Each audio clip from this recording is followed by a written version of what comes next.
For every son and daughter, shining ever bright. Freedom, faith, and family, the pillars of our stand. Building up our people, strong across the land from generation to generation. Wisdom passed along where every single member knows exactly where they belong. Yeah, freedom, faith, and family, a powerful decree for the American spirit, wild and truly free. Yeah, wild and truly free. Now freedom ain't just words, it's there, we breathe each. All right, welcome to another podcast of Reviving the American Family. My name is Zach. I'm April. And today we're going to be talking about Trump's ban on big companies like BlackRock and Vanguard and other companies that are buying up all these homes, single-family homes. And starter homes, mostly starter homes. A lot of starter homes. So he is banning that, and we want to talk about that. We've had 3 other episodes talking about real estate and homes and all the private equity, buying the homes. Yeah, we've talked about this, and now Trump is pulling that lever, and we've been waiting for this. And by the way, we talked about Venezuela before it actually happened. So keep watching us if you want to know what's going to go down. Yeah, because it's, if you read in between the lines of what Trump's going to do, it looks pretty obvious, and he's pulling all the important levers from what I can tell. So we're doing a little bit of a reset with these levers, and he keeps on pulling them. This one is basically, like you said, there's not really starter homes anymore. When you look at it, the average home, I'm sorry, not the average home, the starter home on average is right around $200,000. It's about $195,000 to $200,000 is the starter home. You have to make around $70,000 to afford a $200,000 home. Most people that, especially coming out of college, are not making that much, right? And I looked up, the average 30-year-old makes between 55 to 60. So even at 30 years old, you can't afford it unless you have 2 incomes. Which isn't, isn't ideal. Isn't ideal. Isn't ideal. That should be a plus if they want it to be a plus. If someone wants to work, a spouse or a wife or, want to work, that should be a plus. It shouldn't be forced to be able to survive. And that's really what is happening right now. We'll get a little bit more into that. But so Wall Street is buying up like entire neighborhoods, and they're buying it with cash, right? And Trump's new proposal is to stop this. We don't have all the details. We just really have, something he put out on Twitter, letting them know, they're setting a proposal to ban, homes to be bought by these large companies like Blackstone. BlackRock, Blackstone, Vanguard. Those are kind of the 3 main hitters. Yep. So the ban bans these large institutions, and really, turning these institutions are turning the American dream into really a subscription service. That's all they're doing. You've got to rent to be able to survive. It's rent to survive, rent to live.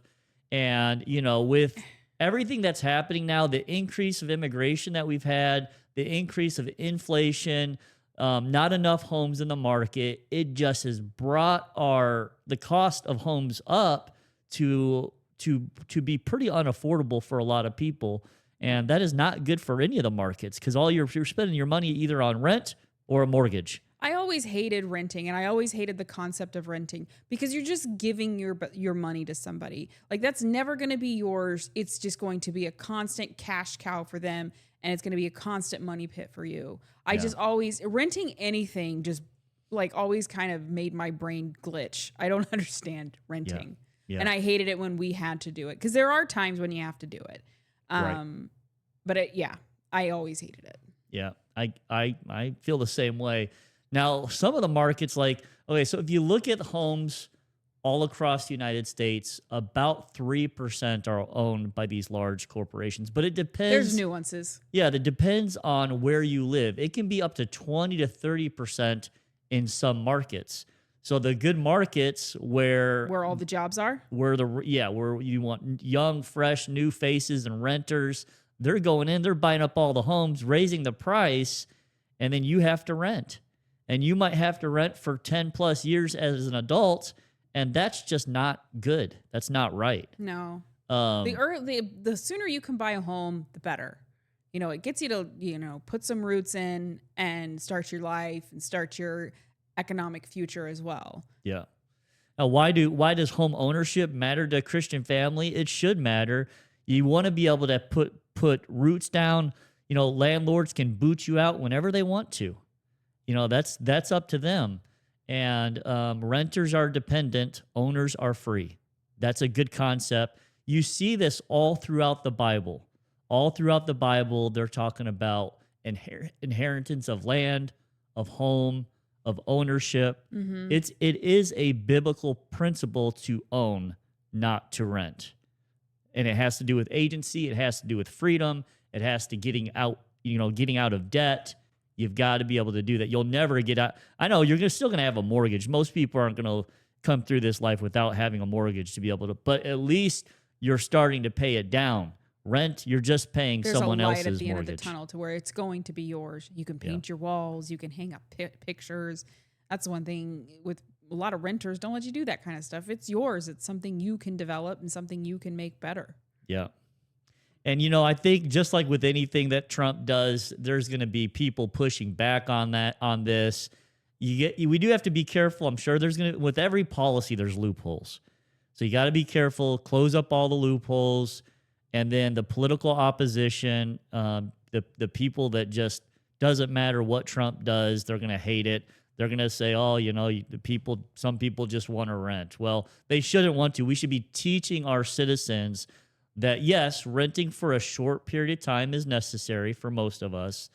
Ownership is what the American dream is all about. So whether this passes or not, hopefully it will pass, but I know there's going to be big pushes against it because you know, big money, Blackstone, they're going to use everything that they can to get their politicians to go against it that they've got in their pocket. But you got to look at a goal. Home ownership is important. Getting out of debt is important. You got to fight for your patch of land here on this earth. So it's a good way to think about it. You own part of the earth. That's yours. And that's something that God has given to you as an opportunity to have part of what he has created, to take care of it, to make it look nice, and to beautify it as much as possible and make that your little Garden of Eden. Remember, the system wants you, I almost said Satan, that was probably Satan, and the system wants you to be a permanent tenant because they can take away your agency and your rights. You want to win as an owner. Ownership wins, renting doesn't. And that's the podcast for today. Thank you guys. Have a great day.